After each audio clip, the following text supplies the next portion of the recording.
கிறிஸ்துவுக்குள் பிரியமான சகோதர சகோதரிகளே, இயேசு கிறிஸ்துவின் இனிதான நாமத்தில் உங்கள் அனைவருக்கும் என் அன்பின் வாழ்த்துக்கள். இன்று மாதத்தின் முதல் நாள். கடந்த 2 மாதங்களை கடந்து இந்த மார்ச் மாதத்தை காண செய்த தேவனை ஸ்தோத்தரிப்போமா? கர்த்தருக்கு நன்றி சொல்லுவோம். இந்த மாதம் முழுவதும் கர்த்தர் உங்களை சுகத்தோடும் பலத்தோடும் பாதுகாத்து தேவைகளை சந்தித்து வழிநடத்துவாராக. இன்றைய நாளுக்கான வேத வசனம் புலம்பல் 3ஆம் அதிகாரம் 31ஆம் வசனம். ஆண்டவர் என்றென்றைக்கும் கைவிட மாட்டார். ஆண்டவர் என்றென்றைக்கும் கைவிட மாட்டார். ரொம்ப அழகா பாடுகிற ஒரு பறவையை ஒரு சிறுவன் வளர்த்து வந்தான்.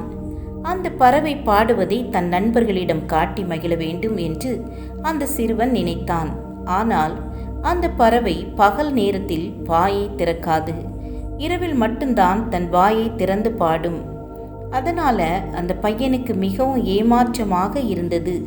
இதையெல்லாம் பார்த்து கொண்டிருந்த ஒரு ஆந்தை அந்த பறவையிடம், பாவம் அந்த சின்ன பையன், அவனுக்காகவாவது நீ பகலிலே பாட்டு பாடலாம் அல்லவா என்றது. அதற்கு அந்த பறவை, இப்படித்தான் ஒரு நாள் நான் பகலிலே பாடிக்கொண்டிருந்தேன். என் பாட்டின் சத்தத்தை கேட்டு இந்த பையன் என்னை பிடித்து வந்து விட்டான். நான் ராத்திரியில் யாரும் இல்லாத நேரத்தில் பாட்டு பாடியிருந்தா என்னை இந்த சிறுவன் பிடித்திருக்க மாட்டான். அந்த நாளிலிருந்து நான் பகலில் பாட்டு பாடுவதை விட்டுவிட்டேன் என்றது. அதற்கு அந்த ஆந்தை சொன்னது, இனி நீ பாடினா என்ன, பாடாவிட்டால் என்ன, நீ இப்போது கூட்டிலல்லவா அடைப்பட்டிருக்கிறாய் என்றது. எந்த ஒரு காரியத்தை செய்வதற்கு முன்னால யோசிக்கணும். சிந்திக்காமல் நாம் சில காரியங்களை பண்ணிவிட்டு அதன் பின்பு யோசித்து எந்த பயனும் இல்லை. ஞாபகம் வைத்துக் கொள்ளுங்கள், எல்லா நேரமும் நமக்கு 2ஆம் வாய்ப்பு கிடைக்காது. கர்த்தரை தேடுவதற்கு நமக்கு வாய்ப்பு கிடைக்கும் போது நாம் கர்த்தரை தேட வேண்டும். நாம் அவரை தேடும்போது அவர் நம்மை கைவிட மாட்டார். கர்த்தர் தமக்காக காத்திருப்பவர்களுக்கும் தம்மை தேடுகிற ஆத்துமாவுக்கும் நல்லவர். கர்த்தருடைய ஜனங்களின் எல்லா துன்பங்களும் அவர்கள் கர்த்தரை தேடாத போது வந்தன. அவர்கள் கர்த்தருக்காக காத்திருக்க நேரம் செலவழிக்க மனமில்லாமல் இருந்தபோது தான் தண்டனை அவர்களுக்கு நேராக வந்தது.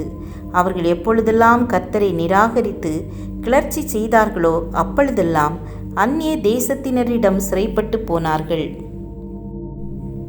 இஸ்ரவேல் ஜனங்கள் தாங்கள் செய்த தவறுகளுக்காக மனஸ்தாபப்பட்டு கர்த்தருடைய சமூகத்தில் அவருடைய இரட்சிப்புக்காக நம்பிக்கையுடன் காத்திருந்தார்களோ அப்பொழுதெல்லாம் கர்த்தர் அவர்களுக்கு இரக்கம் பாராட்டினார்.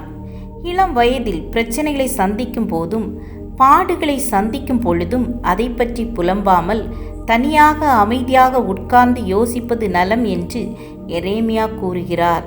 நாம் மௌனமாக இருப்பது கர்த்தர் நமக்கு ஏதோ ஒரு காரியத்தை அந்த பிரச்சனையின் மூலமாக கற்றுக் கொடுக்கிறார் என்பதை அறிந்து கொள்ள முடியும். மனிதர்களிடம் பிரச்சனைகளை விவரித்து சொல்லி புலம்புவதை அது தடுக்கும்.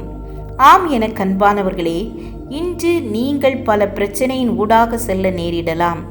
ஆனால் நீங்கள் கர்த்தருடைய பாதத்தில் அமைதியாக அமர்ந்திருந்தீர்கள் என்றால் கர்த்தர் உங்களை கைவிட மாட்டார். ஜெபம் செய்வோம். அன்புள்ள கர்த்தாவே, இந்த நாளில் எங்களுக்கு எதிராக வருகின்ற எல்லா பிரச்சனைகளையும் கடந்து செல்ல எங்களுக்கு உதவி செய்ங்க. நீர் என்னை கைவிட மாட்டீர் என்கின்ற நம்பிக்கையோடு இன்றைக்கு நாங்கள் இந்த உலகத்திற்குள் செல்கின்றோம். இந்த மாதம் முழுவதும் எங்களை பாதுகாத்து வழிநடத்துங்க. இயேசுவின் நாமத்தில் பிதாவே, ஆமேன் ஆமேன். God bless you.